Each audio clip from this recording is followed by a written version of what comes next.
There's no question that the Pope holds one of the most significant roles, not only within the Catholic Church, but also on the global stage.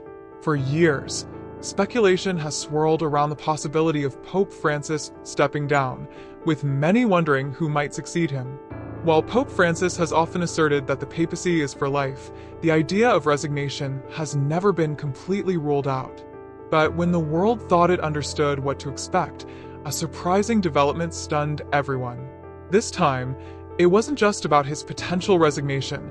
It's about who will carry on his legacy, who will take up the mantle after Pope Francis, and what this means for the future of the Church. Let's dive into the breaking news that has left the world in shock. What just happened to Pope Francis? Breaking news has just surfaced that has taken the world by surprise.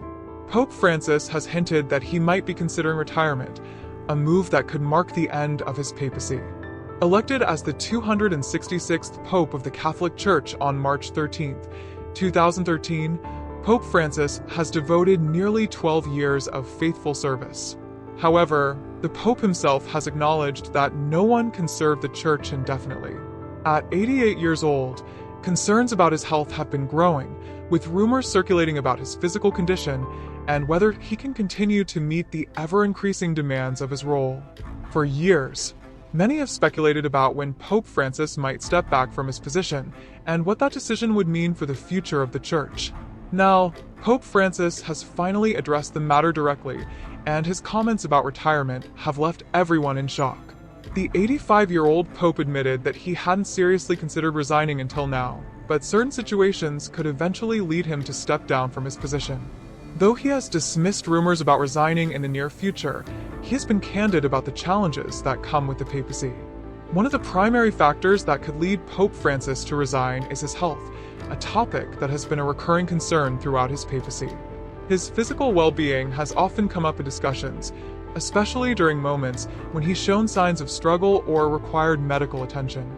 In 2021, rumors about his resignation began circulating due to worries about his health, although Pope Francis quickly denied these speculations.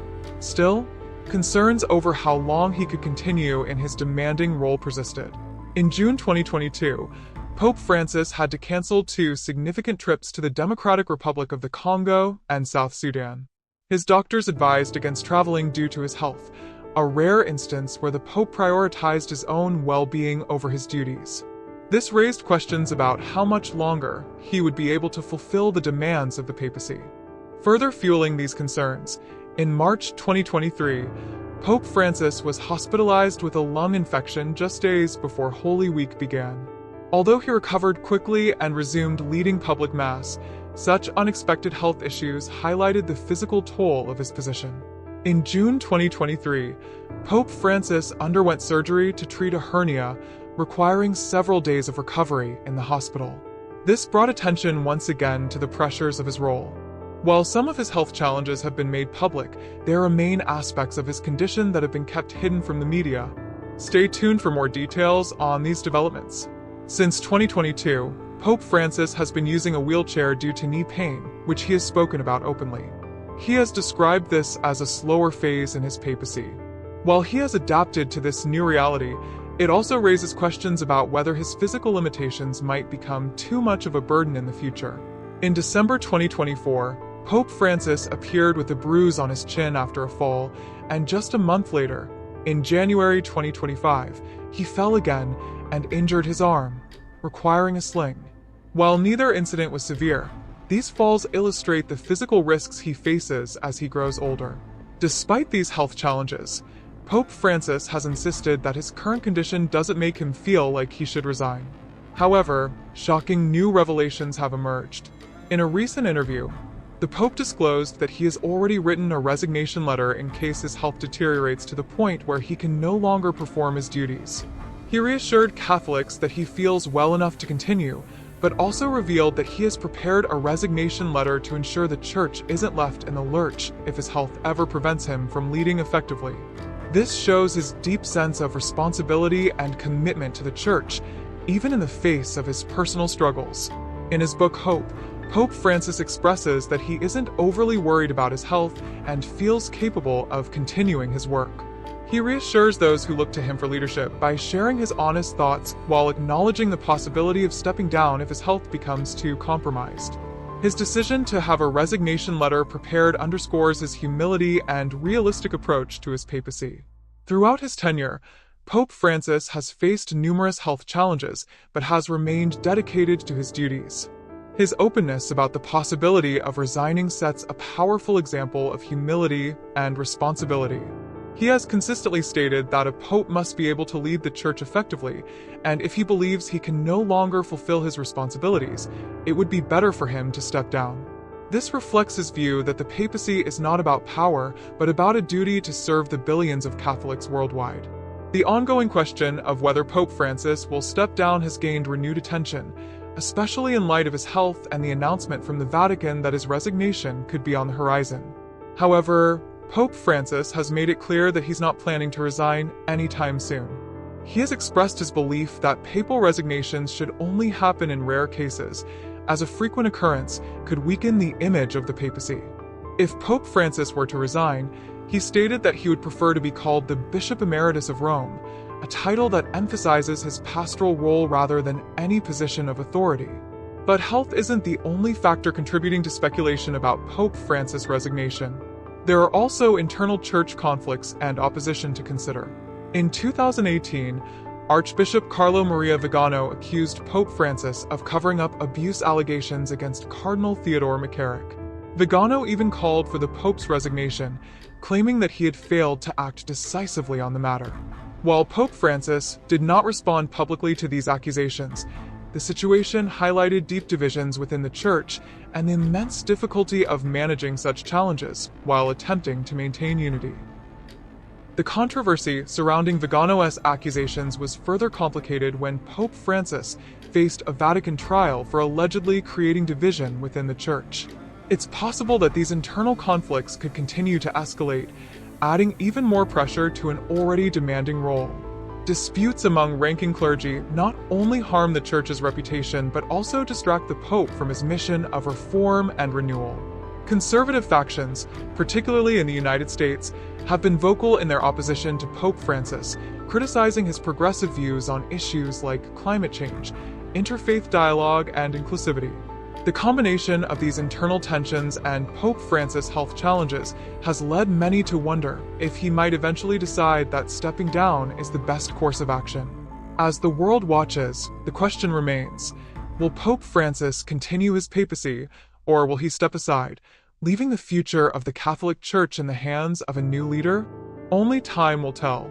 Within various groups in the Catholic Church, a significant number of individuals have been vocal in their criticism of Pope Francis' leadership and policies. Some have even gone so far as to call for his resignation, highlighting the deep ideological divisions within the Church that make it increasingly difficult for the Pope to unite such a diverse global community. Financial reforms have emerged as another major obstacle for the Pope since his election as the leader of the Catholic Church in 2013. Pope Francis has made it a top priority to address corruption and financial mismanagement within the Vatican, but the process has been anything but easy. These reforms have encountered significant resistance from various factions within the Church, slowing down their implementation.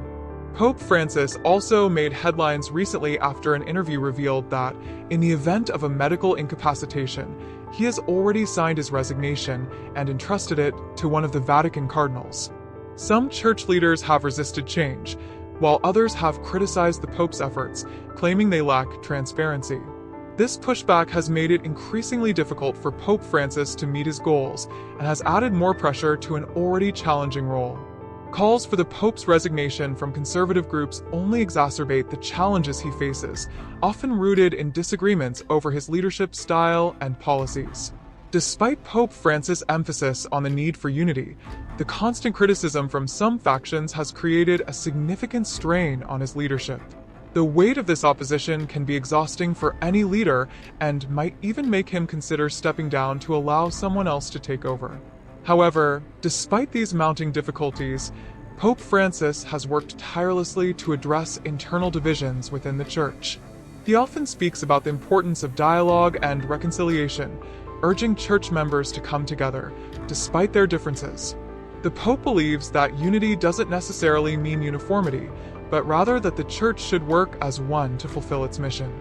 Achieving this goal, however, remains challenging due to the ongoing disagreements within the Church. Pope Francis has also taken decisive action against individuals involved in abuse or misconduct within the Church, removing bishops and cardinals accused of wrongdoing and implementing policies designed to protect vulnerable individuals. While these efforts have been praised by many, they have also angered some groups within the Church who view these measures as overly harsh or politically motivated. Striking a balance between taking strong action and managing backlash has added another layer of complexity to his leadership role. The Pope has openly acknowledged this challenge in an effort to bring more transparency to the inner workings of the Church. While many have appreciated his honesty, others feel that it has damaged the Church's image. Since Pope Francis became pontiff, the presence of women in the Vatican has grown significantly, with the number of women holding positions in the Holy See and Vatican City State rising from 19.2% to 23.4%. Fighting corruption within the Vatican has remained one of Pope Francis' most important priorities. He introduced financial audits and tightened oversight to ensure that funds are used properly. However, these reforms have faced resistance from Church officials who benefit from the old systems, further complicating the Pope's efforts to create meaningful change. The combined weight of these internal conflicts, coupled with resistance to his reforms, could ultimately lead Pope Francis to consider resignation. Leading a global church that is so divided and facing numerous challenges is no small task, especially for someone who is also dealing with health issues and the realities of aging. Resignation could allow for a fresh perspective and someone with new ideas to take the reins, helping the Church move forward. It might also offer Pope Francis the chance to rest after years of intense work and leadership. This leads to an important question. If Pope Francis were to resign today, who would succeed him? Has Pope Francis already chosen a successor, or would the College of Cardinals need to convene to select the next leader of the Catholic Church? Many are still speculating about who might succeed Pope Francis. The Pope himself has yet to reveal who he envisions as his successor, but he has shared the qualities he believes the next pontiff should embody. This has sparked considerable speculation about which cardinals possess those qualities. After all, the next pope will be chosen from among the cardinals, as per tradition. Currently, many cardinals are serving alongside Pope Francis, but the question remains, who among them truly embodies the qualities the Pope described, and more importantly, who is the Pope's favorite?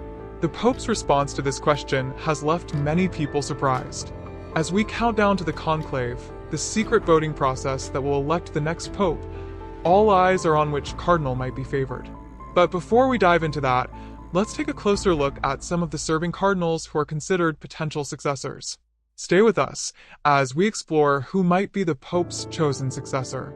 Although it's uncertain who will succeed Pope Francis, many believe that Cardinal Luis Antonio Tagle is a leading candidate.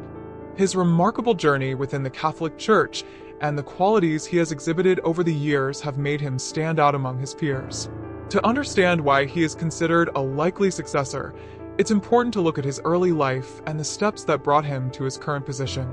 Born in 1957 in Manila, Philippines, Cardinal Tagle was raised in a deeply religious Catholic family. His parents instilled in him the importance of faith, kindness, and service from a young age.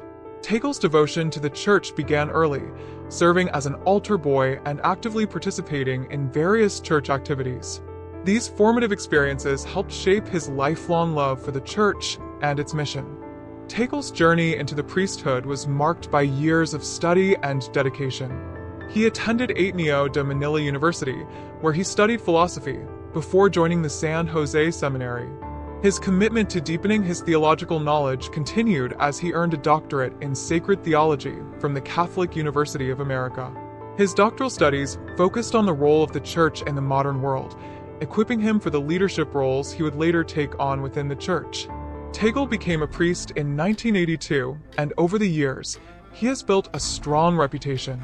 He is currently the Archbishop of Manila, the most popular cardinal on Facebook, and his homilies are among the most searched on YouTube. Known for his humility, approachability, and deep compassion, Tagle has become a beloved figure in the global Catholic community. His ability to explain church teachings in simple terms has made him a favorite among Catholics worldwide. Tegal is also known for his strong commitment to social justice, working to alleviate poverty and promote dialogue between religions. In 2019, Pope Francis appointed Cardinal Tegal to head the Congregation for the Evangelization of Peoples, one of the most significant Vatican offices. This position is a testament to Tegal's leadership abilities, as it involves managing large groups and overseeing important church affairs. Beyond his leadership experience, Tegal is also recognized for his profound understanding of theology and his efforts to modernize the church. One of Tegal's notable contributions has been in improving financial transparency within the Vatican. He has also worked to ensure that the church holds its clergy accountable for any wrongdoings, including abuse and corruption. His efforts to make the church more transparent and responsive to the needs of the modern world have earned him respect both within the Vatican and among Catholics worldwide. As Pope Francis continues to navigate the challenges of his papacy, the question of who will succeed him remains a topic of great interest. Cardinal Luis Tegal, with his impressive background, strong leadership qualities, and dedication to the Church's mission, is undoubtedly one of the leading contenders to take on this immense responsibility. One of the qualities that makes Cardinal Luis Tegal a strong contender for the papacy is his global perspective. Hailing from the Philippines, the 62-year-old Filipino cardinal follows in the footsteps of Cardinal Fernando Filoni, who led millions of people from around the world. Tegal's strong relationships within the College of Cardinals could play a significant role in his potential to become pope. He is widely respected for his intelligence, but perhaps even more so for his charismatic personality, which could work in his favor. Much like Pope Francis and Pope John Paul II, Tegal is known for his warmth and his ability to deeply connect with people from all walks of life. He's frequently seen engaging with individuals, listening to their stories, and offering comfort. These qualities make him one of the most qualified cardinals in the eyes of many, and some believe that he may even be Pope Francis's personal favorite. But just how true is the speculation that Cardinal Tegal has already won the heart of the current pope? Keep watching to find out more. Many people believe Pope Francis might choose Cardinal Luis Tegal as a successor, and there are several key reasons behind this idea. First and foremost, the Pope has appointed Cardinal Tegal to several critical roles within the Vatican, demonstrating trust and confidence in him. These appointments suggest that Pope Francis may be positioning Tegal for even greater responsibilities in the future. In addition, Pope Francis has consistently praised Tegal in his speeches and writings, referring to him as humble, intelligent, and deeply spiritual. These public affirmations reflect the high regard in which the Pope holds him. Cardinal Tegal's work in the Church, particularly in making the Church more inclusive, has also aligned closely with Pope Francis's vision. Tegal has worked alongside the Pope on several initiatives related to social justice, environmental care, and interfaith dialogue. For example, he played a key role in the Synod on the Amazon, where both men shared similar views about the Church's responsibility to care for indigenous communities and the environment. This alignment in their views, particularly in addressing pressing global issues, strengthens the idea that Pope Francis may see Tegal as a worthy successor. Of course, the process of selecting a new pope is far more complicated than any public speculation. The decision ultimately comes through a secret conclave of cardinals, where votes are cast in secrecy. The primary focus for the cardinals is choosing a leader who will guide the Church in accordance with God's will. While many Catholics are already curious about who will succeed Pope Francis, only time will reveal the answer. So, do you think Pope Francis will resign anytime soon? Who do you believe will be his successor? Share your thoughts in the comments below, and don't forget to like and subscribe for more updates.